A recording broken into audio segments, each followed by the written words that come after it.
Right, we have our first nerve block we're going to do.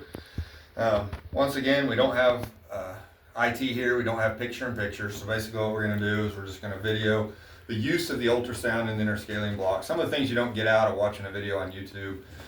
They'll do the block, but they don't really talk about as much of what they're seeing when they're scanning, ergonomically, where to place the machine, what settings to set, things like that. So we have James here again, SRNA, and he's going to let us look at his brachial plexus. A couple of different spots. We'll do supraclavicular and then the interscaling block. We were just on vascular, so what I did was I got the same L4 12T probe, but I hit the probe and I hit nerve and then hit interscaling, and then I'm ready to go for interscaling. You see how the screen changed. Now I just scanned James, and I had kind of gone through my process to make this a little better. So one thing I did, I increased my gain slightly, and I think I increased my depth ever so slightly. I went to 3.5 instead of, I think I went, there we go, 3.5 instead of 3. When I was fine tuning him. Once again, ergonomics. I'm gonna stand kind of at the head. I got James' spine. We got his head elevated about 30 degrees. I'm gonna have him look away. I can take the pillow, these type foam pillows are great. If it's an actual regular pillow, I'm going to shove the pillow out to where it's not sticking out this side, because I don't want it hitting my hand while I'm trying to do this block. I want the pillow out of the way.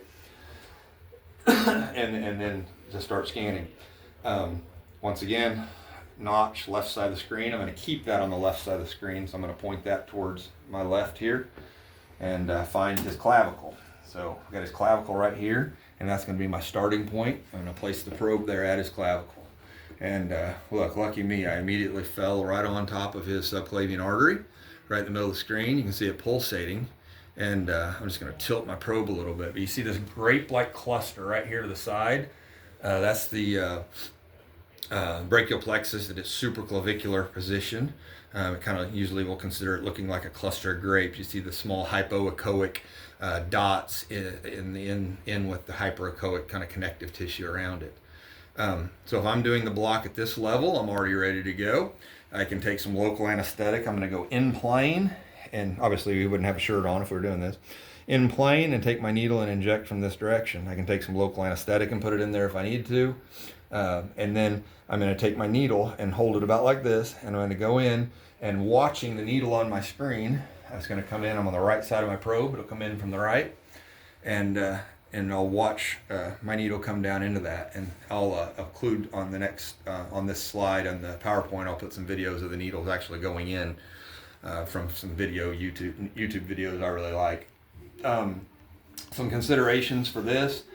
I want to get down into that cluster. I usually most people say in order to not get your C8 as far as sparing, your pinky sparing on this, you want to get down. This is the clavicle right here. You don't want to get below that. You're getting into no man's land. But you want to get your needle down towards the bottom of this and lift it. Once I've lifted it and get some volume, sometimes I'll pull back and then I'll go into the mass and spread it out.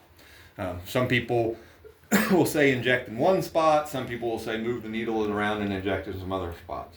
Some people will say use low volume. Some people say the volume doesn't matter a whole lot. I did anesthesia for a long time before ultrasound. We did nerve stimulator techniques. With nerve stimulator technique, this was not a block that would have been performed because it's too close to the lung. We'd go up to the interscaling though and do nerve stimulator. So my volumes when I was doing it that way were like 40, 50 cc's because we're basically spraying and praying.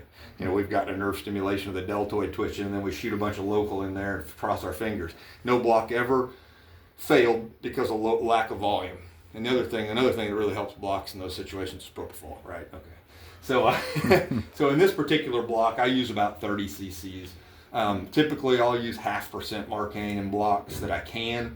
So I'd probably use 0.5%, either plain or with epi, about 30 cc's. How about you guys? What's your volumes on this? I'd use 30 for a super clav. Okay.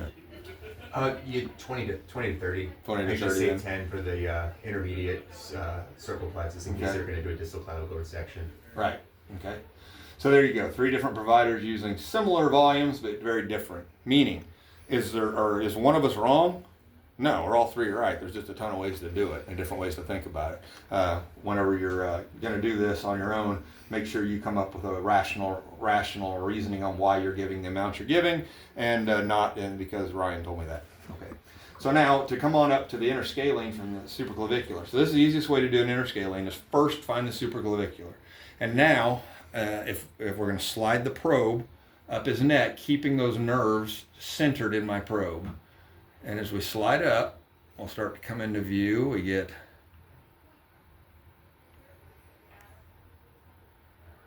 there we go. So there's pretty perfect. So I've got the anterior scalene, medial scalene, and right in the middle here, I've got my brachial plexus. And let's see if I can tilt my probe slightly one way or the other to make that stand out a little better. And this looks like no, where I had it was probably going to be best. There you go. That's really good there. And I'm just doing really micro movements, the sliding, the tilting, rotating, and things like that to get it good. Our very top here, we got C5. And then below here, we got two branches. Some people would say, oh, that's 5, 6, and 7, right? No, it's 5 and 6 split. So we got 5, 6, 6. So most people would tell you, take your needle in immediately. We do it the exact same way with the supraclavicular. We come here, we watch it in. It's gonna, my needle, the way I have my probe position, is gonna come in from the right side here and come down. And most people would say, put it between, like below C5, between 5 and 6 in that wide area, and inject there.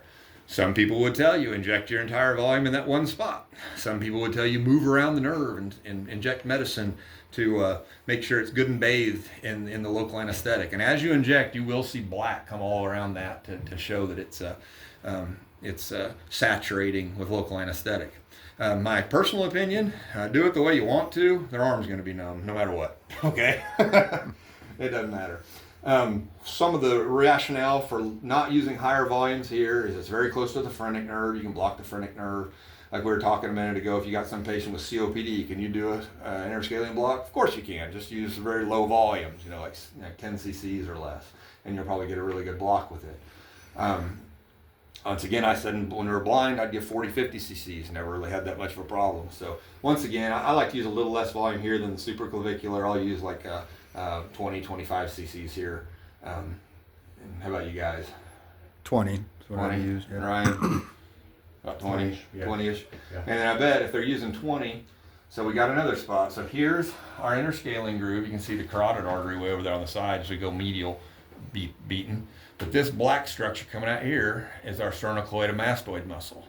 Once again, we got anterior scalene, middle scalene. So once we've injected here, I'll pull my needle back, angle up slightly, and come up here. And right underneath this lip, so you can see this white fascia, right underneath that lip, inject the remaining 5 or 10 cc's you got, and you've done a superficial or intermediate cervical plexus block. You don't have to do that with shoulder surgery. If you're doing, like Ryan mentioned, on a clavicle fracture, that's a great block. Carotid, if you could block that before a carotid endarterectomy, save some of the skin incision, stimulation, things like that. Sometimes with the shoulder surgeries, depending on where the surgeon puts his ports, it can be important to put some volume there as well. And that's our supraclavicular and interscalene nerve blocks. Indications for these blocks, I'd say, chime in guys. The supraclavicular, down here supraclavicular, we're going to pick up that C8 nerve that we lose, the pinky nerve that we'll lose if we go up higher. If we inject down here, we're not going to get the shoulder as well. So I think this is a really good block for blocking basically the entire arm with the exception of inside arm right here. So everything from about here down will get blocked with the exception of the inside arm. So we can use it for AV fistulas of the forearm. We can use it on wrist fractures, finger surgery, anything that's going to need a little more extensive anesthesia and take some time to do. If we do want an AV fistula or something up here at the upper arm, the intercostal brachial nerve comes off the intercostal nerves and innervates that. So we combine this with a PEX 2 block, and we could get the entire arm. Anything else for that? You could also do the ICB and intercostal brachial right here, subdermally. Okay. You know that. And then another option would be to scan in between there and find what we call the superior trunk block. If somebody's got some anomalous, deformity, like if they've got a separated shoulder or whatever, you might have to find kind of a hybrid view to attack the same. Just kind of come up slightly like that. Yeah. And they'll kind of stay together. So between the supraclavicular and the interscalene. Oh, there's a really good view on the interscalene now on the screen. Yeah, I got a much better view there. Yep. So he's saying kind of somewhere right in between, like around in here, would be a trunk block, and then we come on even farther down to our supraclavicular block. Everybody's anatomy is different. It's Mhm. not a cookie cutter thing. I mean, Yep. you approach the nerves uniquely with each Mhm. patient. Scan as many patients as you can, and use a lot of imagination on some patients. And you can combine, like say I saw it didn't have this good a picture. I'm like, gosh, is that the interscaling or not? I don't really know. One thing, we got this auto tool on here with the C nerve. A lot of us don't use that probably as much as probably the manufacturers would like us to, but we're not really convinced. Another thing I might do is throw on nerve stimulation, put it at 50 milliamps, and see if I get his shoulder to jump with touching it. We'll see if the C nerve picks it up real quick. Boom, nailed it. You learned it how to pick it up by scanning that Mhm. brachial plexus up and down from the supraclavicular Mhm. notch all the way up to the interscaling. And if I follow it down, it should follow me on down. And it's picking it up there too, the supraclavicular. Okay, I think it's more programmed for the inner scaling. Okay, so interscaling block, I'm looking at mainly shoulders of the upper arm and shoulder. I'm going to look at like shoulder surgery, shoulder scopes, total shoulders, and clavicle surgeries. Yeah. That about it? Yeah. Yep. All right. That's it.